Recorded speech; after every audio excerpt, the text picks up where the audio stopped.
Hey there, hope you're having a great day. Dr. Sean Patterson, just checking in with you. I just wanted to tell you about a workshop I'm going to be having in my office this November. I can't believe it's already November 1st. Halloween is behind us now. Thank goodness. I'm still recovering from my whopping 2-piece candy hangover. And I must admit I had some pizza too, and I feel like I got hit by a baseball bat. And I'm fine now, but that first couple hours this morning were slow. I'm not going to share exactly what I had. That is confidential information, but you could ask me privately. You just have to sign a waiver that you're not going to share with the world what my favorite candies are, or I'll be in trouble. Anyhow, on a serious note, I'm going to talk a little bit about holiday symptoms and eating and weight gain and New Year's resolutions and all that kind of thing from a very different perspective.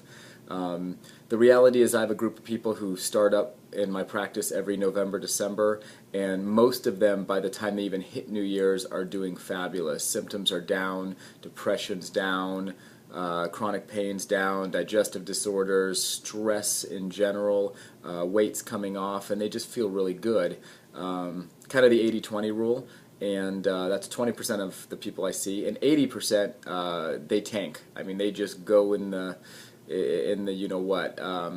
Their bodies get stressed out, they gain weight, they feel hopeless, depressed, pain comes back, can't sleep even though they're tired, digestive problems, need a couple cups of coffee to wake up, a couple of glasses of wine to go to sleep, and it just starts the whole craziness all over again.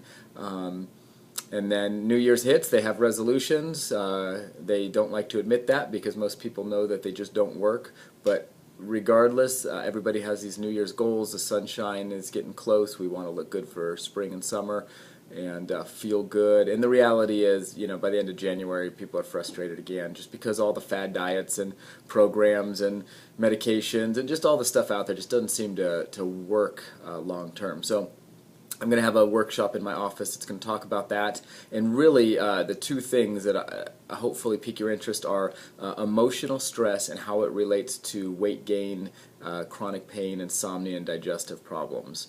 And really, you know, most people focus on the symptoms and they don't realize that most of the reason your body has symptoms is because of stress. And so I want to talk about managing stress, not just from an intellectual perspective or a meditational perspective. I mean changing physiology so you can deal with stress better, how you interpret circumstances, and just tricks to basically get your physiology to work right, because you can work inside out and you can work outside in. Outside in is how most people work, diet, exercise, supplements, hormones, meditation, stretching, walking, all those kind of things.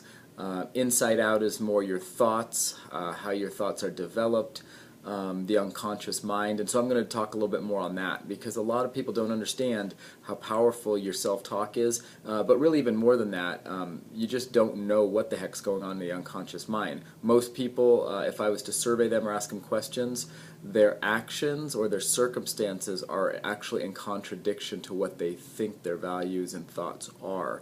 And that's not because people are trying to deceive themselves, it's just because we have an unconscious mind, and if we don't know how to listen to it, it will give us symptoms to get our attention. And those symptoms manifest differently for different people based on your genetics and your history and that kind of thing.